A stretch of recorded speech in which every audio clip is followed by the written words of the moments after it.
কখনো কখনো মনে এই ভাবনা আসতেই পারে যে ঈশ্বর আজ পর্যন্ত এত রূপে অবতীর্ণ হয়েছেন, এতবার এই পৃথিবীতে এসেছেন, তারপরেও এই সংসারে কোথাও না কোথাও এই পাপ বসবাস করে। এটার কারণ কি? এটার কারণ আমরা স্বয়ংই। যখন কোনো ব্যক্তি এই পৃথিবীর পথপ্রদর্শন করে, এই সংসারকে উচিত দিশা দেখায়, এই সংসারের মঙ্গল করে, আমরা সেই ব্যক্তিকে মানুষ থেকে ঈশ্বর বানিয়ে ফেলি। সেই ব্যক্তির পতন স্বয়ং আমাদের হাতেই হয়ে যায়, কারণ সেই ব্যক্তি তার শ্বাস প্রশ্বাসের জন্য হয় না। সেই ব্যক্তি হলো সেই ভাবনা যা সে এই সংসারকে প্রদান করেছে। আমরা সেই ব্যক্তির ভাবনাটারই অন্ত করে দিই। এটা উচিত নয়। আমরা ওনাকে প্রভু মেনে নিই। প্রভু মানার পর আমরা ওনার কাছে প্রার্থনা করি, হে প্রভু আমাদের সাহায্য করুন। যদি উনি প্রভুও হন, তাও উনি পৃথিবীতে এসেছেন মনুষ্য রূপে। যা কর্ম করেছেন, যা শক্তি প্রাপ্ত করেছেন, এই দেহ থেকেই প্রাপ্ত করেছেন। আপনাদের এটা বোঝানোর জন্য যে এই কাজ আপনিও করতে পারেন। যারা সৎ আত্মা থাকেন, তাদের জন্য সর্বশ্রেষ্ঠ শ্রদ্ধাঞ্জলি হলো এটাই যে আপনি তাদের পদচিহ্ন অনুসরণ করে চলুন। না ওনাদের স্মরণে থাকুন, না পুষ্পের মালা ওনাদের চরণে রাখুন, বরং তাদের ভাবনাকে অনুসরণ করে সেই ভাবনা নিয়ে এগিয়ে চলুন। এটা না শুধু আপনার জন্য, বরং সমগ্র সংসারের জন্য লাভদায়ক। তাহলে এটাই করুন, আর আমার সাথে ভালোবেসে বলুন, রাধা রাধা। জীবনে সবসময় সেটা হয় না যা আমরা চাই, তেমন ভাবে হয় না যেমন ভাবে আমরা চাই। এবার তাতে আমরা দুঃখ পাই, নিরাশ হয়ে পড়ি, ভাগ্যকে দোষ দিই অথবা অন্য কাউকে বা নিজেকে। কিন্তু সত্যটা কি সেটা আমাদের জানতে হবে। এই সংসার নির্মিত হয়েছে পাহাড় দ্বারা এবং পাথর দ্বারা, তাই প্রত্যেক স্থানে ছোট ছোট ছোট ছোট নুড়ি পাথর তো অবশ্যই থাকবে। এগুলো এড়িয়ে যাওয়া সম্ভব নয়, আর এই কথাটা আমরা সকলে জানি। এবার এইভাবেই আমাদের জীবনে নানান রকমের সমস্যা লেগেই থাকে। এর হাত থেকে কোনোভাবেই নিস্তার পাওয়া সম্ভব নয়। একটা সমস্যা এড়াতে যান, দ্বিতীয় চলে আসবে, দ্বিতীয় সমস্যা এড়াতে যান, তৃতীয় চলে আসবে। কিন্তু সমস্যা জীবনে থাকবেই, আর আপনাকে সাহায্য করার জন্যই থাকবে কোনো না কোনো রূপে। আপনার চারপাশে পাথর আছে, এটা আপনার উপর নির্ভরশীল আপনি কি করবেন, কোন পথে অগ্রসর হবেন এবং কিভাবে অগ্রসর হবেন। এবার দেখুন, এটা তো সবসময় সম্ভব নয় যে আপনার পদতলে ফুলের চাদর থাকবে, এটা তো অসম্ভব। সেই জন্য উচিত এটাই হবে যে আপনি পাদুকা পরিধান করে জীবনে অগ্রসর হন। এর সারমর্ম এটাই, যখনই জীবনে সমস্যা আসবে দৃঢ় হয়ে সম্মুখীন হন এবং এটা বোঝার চেষ্টা করুন যে এই সমস্যা জীবনে কেন এলো, কি শিক্ষা দিয়ে গেল। আপনার মধ্যে দোষ অবশ্যই থাকবে, তাকে গুণে পরিবর্তিত করুন। এই জীবন আরো বেশি সহজ সরল হবে এবং প্রসন্ন হয়ে বলবে, রাধা রাধা। এই সংসারে যে ব্যক্তিই হোক না কেন, প্রত্যেক ব্যক্তির জীবনে সমস্যা অবশ্যই আসে। এমন কিছু মানুষ আছেন, যদি তাদেরকে জিজ্ঞেস করেন যে এমনটা ঠিক কেন হলো, তাহলে পুরো দোষটা তারা নিজেদের পরিস্থিতির ওপর ন্যস্ত করেন। যে আমি তো এমন একটা পরিস্থিতিতে ছিলাম, আমি কিভাবে কিছু করতাম, আমার কাছে আর কোনো বিকল্পই ছিল না। চলুন কথা বলা যাক মহাভারত নিয়ে। ভীষ্ম পিতামহ, ওনাকে জিজ্ঞেস করা হলো, আপনি এরকম প্রতিজ্ঞা কেন করলেন? উনি বললেন যে আমি পরিস্থিতির অধীন হয়ে পড়েছিলাম, সেই জন্য। এই প্রশ্নটাই যখন অর্জুনকে করা হলো, তখন অন্য একটি দিক প্রস্ফুটিত হলো। অর্জুন নিজের পরিস্থিতির কারণে জীবনে কখনোই বাধা পড়েননি। তিনি সিদ্ধান্ত নিয়েছিলেন সংঘর্ষ করার, সংসারের নিয়মের বিরুদ্ধাচারণ করার। এই সংসারে আপনি যা কিছুই হয়ে উঠতে পারেন, তার সমগ্র শ্রেয় শুধুমাত্র আপনার পরিস্থিতির ওপর চাপিয়ে দেওয়া যায় না। সেটা নির্বাচনের উপর নির্ভরশীল, যে সেই পরিস্থিতিতে আপনি কি নির্বাচন করেছেন। যদি সেই মুহূর্তে ভীষ্ম পিতামহ স্থিরতার সিদ্ধান্ত নিতেন, বিশ্লেষণ করার সিদ্ধান্ত নিতেন যে কি উচিত কি অনুচিত, কারা ধর্মের পক্ষে কারা ধর্মের বিপক্ষে, যদি শুধুমাত্র অস্ত্র হাতে ধৃতরাষ্ট্র এবং দুর্যোধনের বিরোধিতা করতেন, যদি শুধু এটুকু করতেন, তাহলে মহাভারতের মতো মহাযুদ্ধ কখনোই হতো না। সমস্যা সবার জীবনেই আসে, কঠিন পরিস্থিতিও সকলের জীবনে আসে। সেই ব্যক্তি এগিয়ে যেতে পারেন যিনি শ্রেষ্ঠ নির্বাচন করার ক্ষমতা রাখেন। তাহলে সেটাই করুন, আর আমার সাথে ভালোবেসে বলুন, রাধা রাধা। এই সংসারের প্রত্যেক বস্তুর, প্রত্যেক পরিস্থিতির, প্রত্যেক আবেগের দুটি দিক আছে। এর মধ্যে পার্থক্য করা সম্ভব শুধুমাত্র দৃষ্টিভঙ্গির দ্বারা। যদি কোনো ব্যক্তি পর্বত শিখরে দাঁড়িয়ে থাকেন, তাহলে উনি এটাই দেখতে পাবেন যে এই জলের ধারা সমুদ্রের দিকে বয়ে চলেছে। আরেক ব্যক্তি যিনি সমুদ্রের কাছে দাঁড়িয়ে আছেন, তার এটাই মনে হবে যে এই জলের ধারা সমুদ্রের দিকে আসছে। এখানে বিষয়টা হলো দৃষ্টিভঙ্গির, আর এটাই সময়ের সাথেও হয়ে থাকে। অনেক সময় মানুষ চিন্তিত হয়ে পড়েন, ত্রস্ত হয়ে পড়েন যে তার কাছে হয়তো খুব কম সময় আছে, তাতে তিনি অনেক কিছুই করতে পারবেন না, আর একটু সময় থাকলে খুব ভালো হতো। তিনি এইভাবেও ভাবতে পারেন যে অল্প হলেও সময় বাকি তো রয়েছে, অর্থাৎ যা অবশিষ্ট আছে তাকে সংরক্ষণও করা সম্ভব, তাতে জীবন যাপনও করা সম্ভব। আর এটা নির্ভর করছে আপনার উপর। তাই দৃষ্টিভঙ্গি ইতিবাচক রাখুন, আর আমার সাথে ভালোবেসে বলুন, রাধা রাধা। এই সংসারে আমি একজন কুশল সারথি হিসেবে প্রসিদ্ধ, কিন্তু এমনটা ঠিক কেন? কারণ আমি প্রত্যেকটা মুহূর্তে রথের নিয়ন্ত্রণ নিজের হাতে পূর্ণরূপে রাখি। যেই না রথ পথভ্রষ্ট হয়ে পড়ে, সেই মুহূর্তে তাকে সঠিক পথে নিয়ে আসি। শুধু সেই জন্য সবাই আমাকে কুশল সারথি বলেন। এবার আপনাকেও আপনার জীবনে কুশল সারথি হয়ে উঠতে হবে, অর্থাৎ আপনাকে রথ চালাতে হবে না, শুধু আবেগের উপর নিয়ন্ত্রণ রাখতে হবে। কখনো কখনো জীবনে এমন কাজ আসে যেখানে মন রসবোধ খুঁজে পায় না, তখন মন বারংবার সেই পথ থেকে সরে যায়, সেই পথ থেকে বিচলিত হয়ে মন অন্যদিকে চলে যায়। তখন আপনাকে আপনার মনের ওপর পূর্ণ নিয়ন্ত্রণ রাখতে হবে, তার রাশ নিজের হাতে পূর্ণরূপে ধরে রাখতে হবে। যেই না মন পথভ্রষ্ট হবে, তাকে পথে নিয়ে আসতে হবে, আবার পথ হারাবে, আবার পথে নিয়ে আসতে হবে। তাই মনে রাখবেন, যদি আপনি নিজের মনকে নিয়ন্ত্রণ করতে পারেন, নিজের জীবনকেও নিয়ন্ত্রণ করতে পারবেন। নিজের জীবনে কুশল সারথি হয়ে উঠুন, তাহলে মনোবাঞ্ছিত স্থানে এবং লক্ষ্যে পৌঁছতে পারবেন। আর তখন এই মন আর এই জীবন প্রসন্ন হয়ে বলবে, রাধা রাধা। এই সংসারের সব থেকে বড় যোদ্ধা কে? কেউ বলবেন অর্জুন, কেউ বলবেন ভীম, কেউ বলবেন হনুমান আদি ইত্যাদি।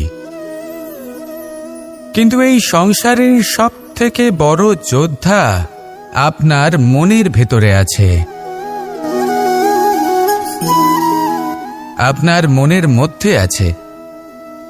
সেই ব্যক্তি সব থেকে উঁচুতে পৌঁছতে পারেন যিনি নিজের অন্তরের খামতি বুঝতে পারেন, নিজের দোষ বুঝতে পারেন, তার সাথে লড়াই করেন এবং তার উপর বিজয় লাভ করেন। যে ব্যক্তি এটা শিখতে পারেন, যে ব্যক্তি এটার উপর জয়লাভ করতে পারেন, তিনি হলেন সব থেকে বেশি শক্তিশালী, সব থেকে বেশি বীর এবং সব থেকে বেশি পরাক্রমী ব্যক্তি। আমরা সকলে এই সংসারকে পাল্টাতে চাই। তার জন্য প্রথম পদক্ষেপ আপনাকে নিতে হবে, নিজেকে দোষমুক্ত করতে হবে। যদি মানুষ নিজের অন্তরের দোষ বুঝতে পারেন এবং নিজেকে দোষমুক্ত করতে পারেন, তাহলে এই সংসার নিজে থেকেই দোষমুক্ত হয়ে যাবে, তাই না? তাহলে নিজেকে দোষমুক্ত করুন, আর আমার সাথে ভালোবেসে বলুন, রাধা রাধা। আমরা সবাই এই সংসারে সূর্যের মতো হয়ে উঠতে চাই, সূর্যের মতো তেজস্বী, প্রকাশময়, যশস্বী। সূর্যের মধ্যে এতটাই তেজ থাকে যে সবাই তার সামনে নত হয়ে থাকে। সেই কারণেই সূর্যকে যশদানের গ্রহ বলা হয়। আমরা সবাই সূর্যের মতো উজ্জ্বল হতে চাই, কিন্তু তার জন্য সূর্যকে প্রত্যেক দিন জ্বলতে হয় এই সংসারে শুভ ভাব পবিত্রতা নিয়ে আসার জন্য, প্রকাশ ছড়িয়ে দেওয়ার জন্য। সূর্যকে প্রত্যেক দিন অস্তও যেতে হয়, আবার উদিতও হতে হয়। প্রত্যেক দিন জ্বলতে হয়। সূর্য একদিনের জন্য অবকাশ লাভ করেন না।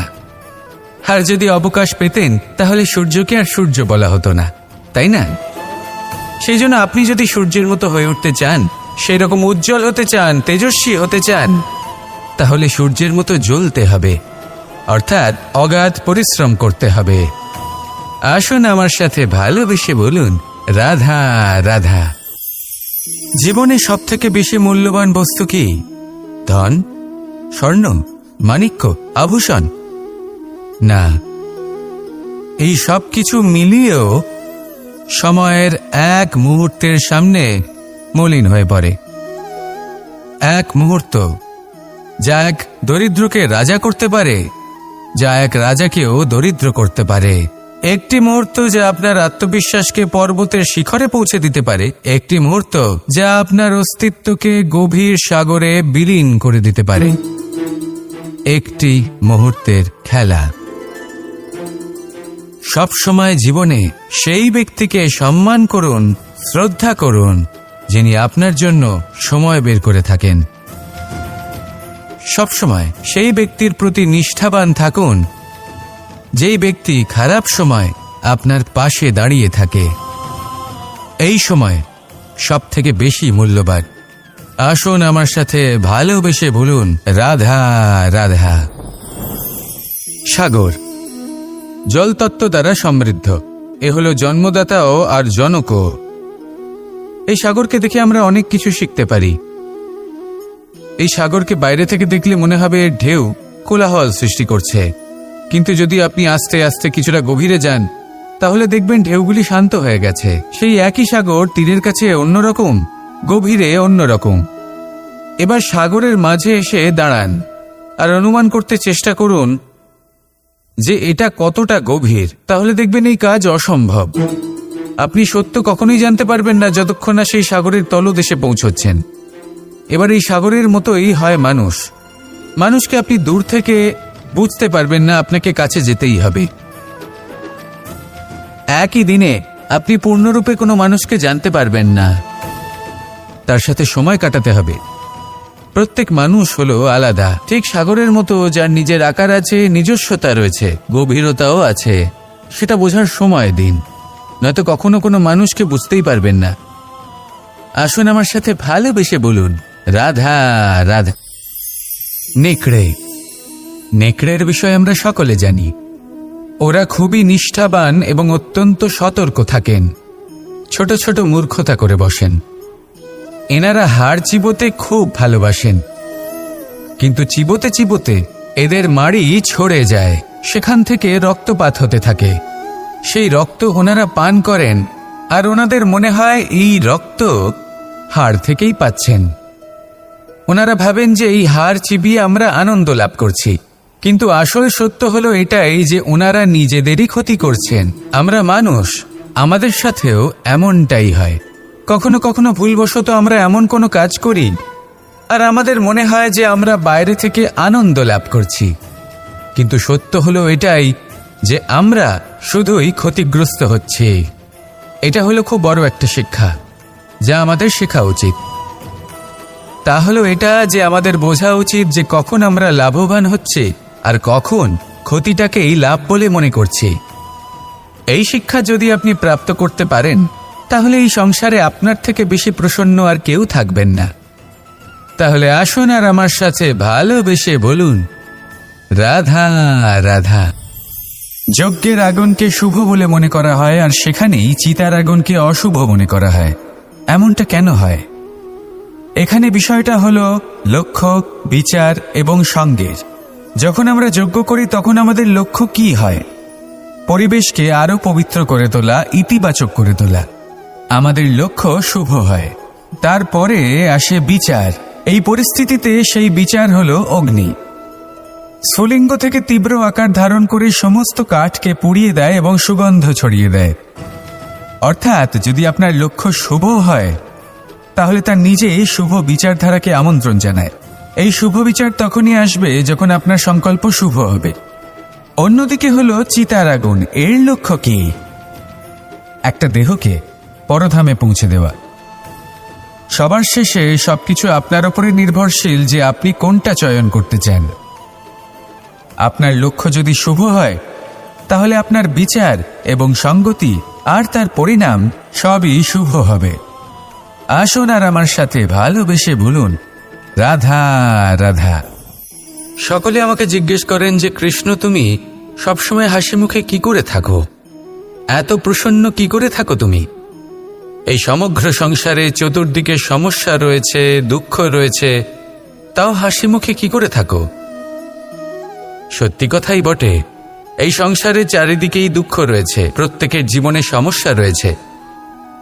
কৃষ্ণের জীবনে একটু বেশি সমস্যা রয়েছে, তাও আমি হাসতে থাকি।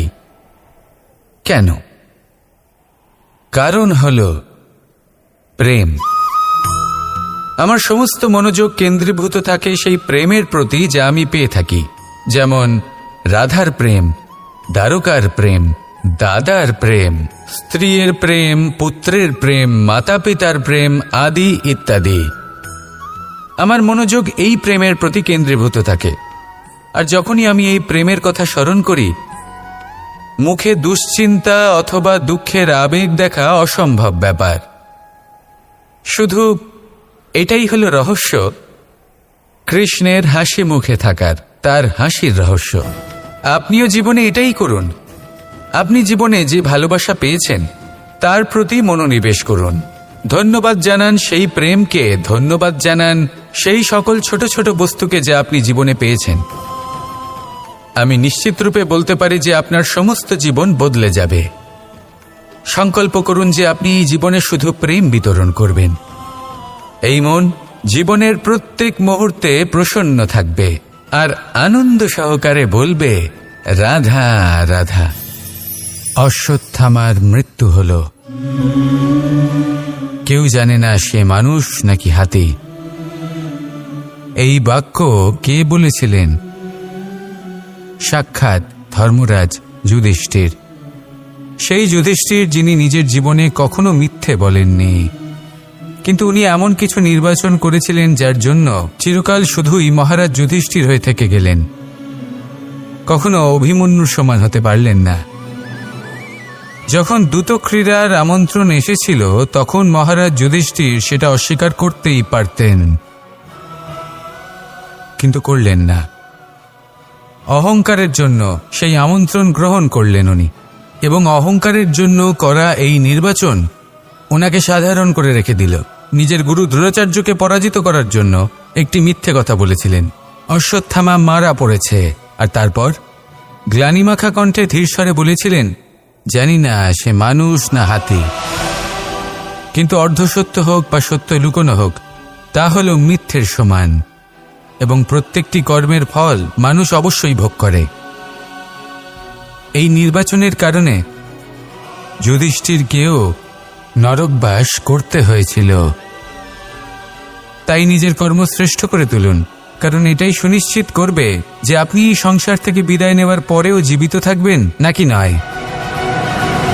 আসুন আমার সাথে ভালোবেসে বলুন, রাধা রাধা। কেমন আছেন আপনারা? জিজ্ঞেস করলাম এই কারণে, কারণ আজকের দিনে দাঁড়িয়ে আশেপাশে যাকেই দেখছি সে দুঃখী আর ব্যাকুল। সে ভাবে সংসারে সব থেকে বেশি দুঃখ শুধু তার জীবনেই আছে, সব থেকে বেশি সমস্যা তার জীবনেই আছে। সংসারে এমন কেউ নেই যার জীবনে কোনো সমস্যা নেই, আর সংসারে এমন কোনো সমস্যা নেই যেটার সমাধান মানুষের কাছে নেই। কিন্তু সেই সমাধান খোঁজার জন্য নিজের বন্ধ দ্বারগুলিকে খুলে এগিয়ে যেতে হবে, সাহস করে এগিয়ে যেতে হবে। কিন্তু কিছু মানুষ কি করেন, নিজের মাথায় হাত দিয়ে কোনো এক কোণায় বসে নিরাশ হয়ে নিজের ভাগ্যকে তিরস্কার করেন। না, এটা কখনোই করবেন না।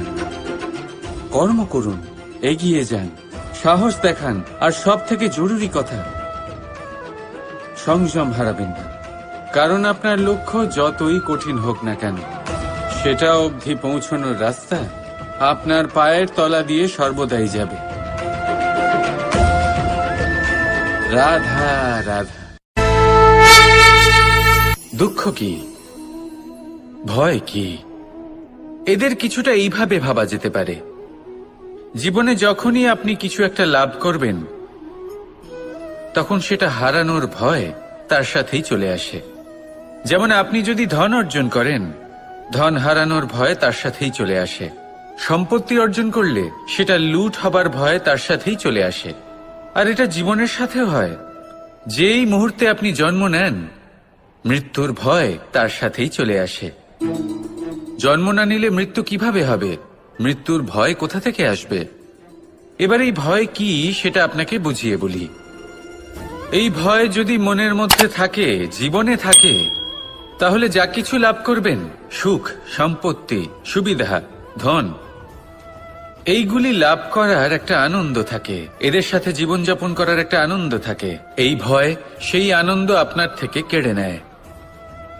ধরে নিন কাল আপনার মৃত্যু হতে চলেছে। এবার কালকের মৃত্যুর ভয় আজই মনে পুষে রাখলে, তাহলে এই ভয় আজকের সুখ, আজকের শান্তি আপনার থেকে কেড়ে নেবে। ভয় এটাই করে। সেই জন্য মনে রাখবেন, ভয়ের সঙ্গ আপনি ত্যাগ করে দিলে জীবন যাপনের যে সুখ তা চিরকাল আপনার সাথে থাকবে। আসুন আর আমার সাথে ভালোবেসে বলুন, রাধা রাধা। দুঃখ এমন এক অনুভূতি যেটা আমরা চাই বা না চাই, আমাদের জীবনে এটা অবশ্যই আসবে। আমাদের মনকে বিব্রত করে তুলবে, আমাদের মনকে বিচলিত করে তুলবে।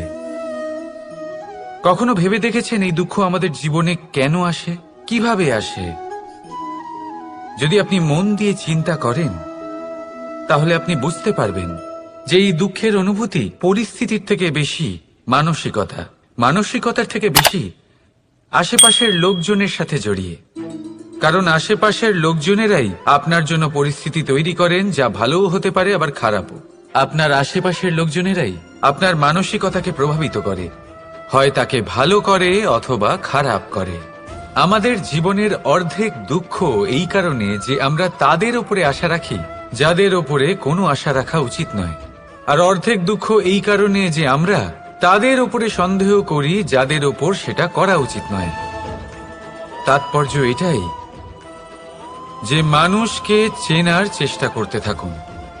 যেদিন আপনি এটা বুঝে যাবেন যে কে সুজন আর কে দুর্জন, সেই দিন এই দুঃখ আপনার জীবন থেকে দূরে কোথাও চলে যাবে। রাধা রাধা। আপনি কি কখনো কোনো জলের ধারা দেখেছেন? তার সামনে যতই মাটি থাকুক না কেন, যতই কাদা থাকুক না কেন, যখন এই জলের ধারা বইতে আরম্ভ করে দেয়, তখন এই কাদাকে নিজেই ধুয়ে নিয়ে যায়। ওই কাদাকে ধুয়ে দেয় এবং নিজের পথ নিজেই তৈরি করে নেয়। তাহলে আপনিও এরকম জলের মতো হয়ে উঠুন। যদি হয়ে উঠতে পারেন, তাহলে নিজের মনের, নিজের ভাবনার, নিজের জীবনের যত অনাবশ্যক তত্ত্ব আছে, অনুপযোগী অংশ রয়েছে, অর্থাৎ অপরিষ্কার অংশ রয়েছে, তা নিজে থেকেই নির্মল হয়ে উঠবে। আর যেরকম জলের ধারা কখনো থেমে থাকে না, সব সময় বয়ে চলে, সেইভাবে আপনিও কখনোই থামবেন না। সবসময় বয়ে চলুন, এগোতে থাকুন। পথে যদি অনেক বিপদ আসে, সমস্যা আসে, থামবেন না, তার উপর নিরন্তর প্রহার করুন, নিরন্তর প্রয়াস করুন আর অগ্রসর হন। আপনি ভেবে দেখুন, এই জলের ধারা কখনো থেমে থাকে না, সবসময় বয়ে চলে, বিপদের সম্মুখীন হয়ে তাকে সাথে বয়ে নিয়ে চলে। সেই জন্য জলের ধারা, প্রবাহমান এই ধারা, এর থেকে কখনো দুর্গন্ধ আসে না, এতে কখনো ময়লা জমতে পারে না, বরং পালিত হয় সুন্দর প্রাণবন্ত জীবজন্তু, যেমন সুন্দর ছোট মাছ। তাই আপনিও এটাই করুন, কখনো থামবেন না, শুধু চলতে থাকুন, জলের ধারার মতো বইতে থাকুন। আপনি আপনার লক্ষ্য অবশ্যই খুঁজে পাবেন, আর তার সাথে নিজের অন্তরের যে মালিন্য রয়েছে তা আপনি নিজেই নিজের থেকে দূরে করে দেবেন। তাহলে আসুন আর আমার সাথে ভালোবেসে বলুন, রাধা রাধা। এই সংসারে আমাদের জীবনের সবথেকে বড় দোষ কি আপনি জানেন? কেউ বলবেন লোভ, কেউ বলবেন লালসা, কেউ বলবেন অসত্য। দেখুন, দুঃখের মূল কারণ হলো পরিশ্রম না করা। কিছু মানুষ ভাবেন যে আমি জীবনে কোনো পরিশ্রম করব না, অথচ আমি সবকিছু প্রাপ্ত করতে চাই। আর এমন এক কারণের জন্যই দূতের মতো খেলা আমাদের জীবনে প্রবেশ করার সুযোগ পায়। দূত, এই দূত আসলে কি? দূত অর্থাৎ কোনো পরিশ্রম ছাড়াই অন্য কেউ পরিশ্রম করে যা অর্জন করেছেন, যে সুখ সুবিধা অর্জন করেছেন, তা নিজের জন্য শুধুমাত্র একটা খেলার মাধ্যমে নিজের করে নেবার ইচ্ছে। আর এই ইচ্ছে অত্যন্ত বিনাশকারী হতে পারে। এই ইচ্ছে যদি আপনার বিবেক, আপনার মন, আপনার চেতনা, আপনার ভাবনা প্রবাহিত করে ফেলে, তারপরে আপনি চেষ্টা করতে শুরু করে দেবেন, আর সেইখান থেকেই আপনার পতন শুরু হবে। এই চেষ্টা করবেন যে অন্য কারোর জীবনের সমস্ত ধন, তার সমস্ত জীবন সম্পূর্ণভাবে নিজের করে নেওয়ার। কারণ প্রথমে আশা জাগ্রত হয়, আর এই আশা হতাশায় পরিণত হতে সময় লাগে না। এই হতাশা কুণ্ঠায় পরিণত হতে সময় লাগে না, কুণ্ঠা লোভে পরিণত হতে সময় লাগে না, আর এই লোভ প্রতিশোধ স্পৃহাতে পরিণত হতে সময় লাগে না। আর যখন এই সব কিছু হয়, আপনি দুষ্ট হয়ে যান।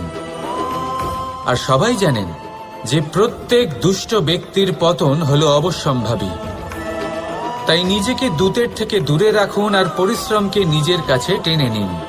জীবনে আপনার যা যা স্বপ্ন রয়েছে, যা আপনি করতে চান, শুধুই পরিশ্রম দ্বারা অর্জন করুন।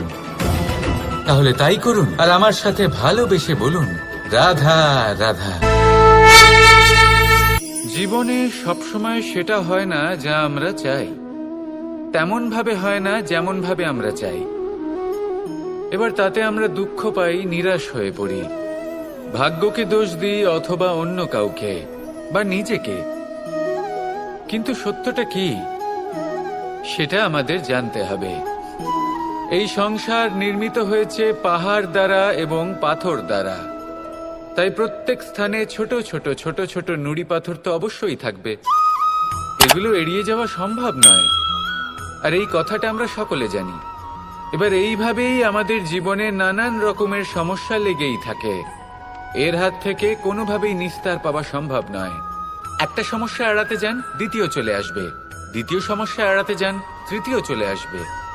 কিন্তু সমস্যা জীবনে থাকবেই, আর আপনাকে সাহায্য করার জন্যই থাকবে কোনো না কোনো রূপে। আপনার চারপাশে পাথর আছে, এটা আপনার উপর নির্ভরশীল আপনি কি করবেন, কোন পথে অগ্রসর হবেন এবং কিভাবে অগ্রসর হবেন। এবার দেখুন, এটা তো সবসময় সম্ভব নয় যে আপনার পদতলে ফুলের চাদর থাকবে, এটা তো অসম্ভব। সেই জন্য উচিত এটাই হবে যে আপনি পাদুকা পরিধান করে জীবনে অগ্রসর হন। এর সারমর্ম এটাই, যখনই জীবনে সমস্যা আসবে দৃঢ় হয়ে সম্মুখীন হন এবং এটা বোঝার চেষ্টা করুন যে এই সমস্যা জীবনে কেন এলো, কি শিক্ষা দিয়ে গেল। আপনার মধ্যে দোষ অবশ্যই থাকবে, তাকে গুণে পরিবর্তিত করুন। এই জীবন আরো বেশি সহজ সরল হবে এবং প্রসন্ন হয়ে বলবে, রাধা রাধা। বিন্দু বিন্দু জলেই সাগর নির্মাণ হয়। এবার এই কথা আমরা সকলে জানি। আপনি কি এই কথাটা জানেন যে ছোট ছোট সুখের দ্বারাই বড় সুখ লাভ করা যায়? একজন বাবাকে দেখুন, সন্তানের জন্ম থেকে তার যুবক হওয়া পর্যন্ত তার সাথে ছোট ছোট সুখ যাপন করেন। এই ছোট ছোট সুখগুলি তাদের প্রেমের সম্পর্কে গভীরতা নিয়ে আসে এবং প্রেমের এই গভীরতা তাদের জীবনে বড় সুখ নিয়ে আসে। এটা ঠিক সেই রকম যেরকম বিশাল এক সমুদ্রে, গভীর এক সমুদ্রে অমূল্য রত্ন খুঁজে পাওয়া যায়, এটাও ঠিক সেই রকমই। সেই জন্য জীবনে বড় বড় সুখের খোঁজ করতে গিয়ে সময় নষ্ট করবেন না। এই যে ছোট ছোট সুখ আছে, এগুলোকে যাপন করা শুরু করুন, এগুলোর আনন্দ লাভ করুন, এগুলো নিয়ে উৎসব পালন করুন, প্রেমের গভীরতা বুঝুন আর এই গভীর প্রেমে মন নিমজ্জিত করুন। তারপরে দেখুন এই মন আর এই জীবন সুপ্রসন্ন হয়ে বলবে রাধা রাধা।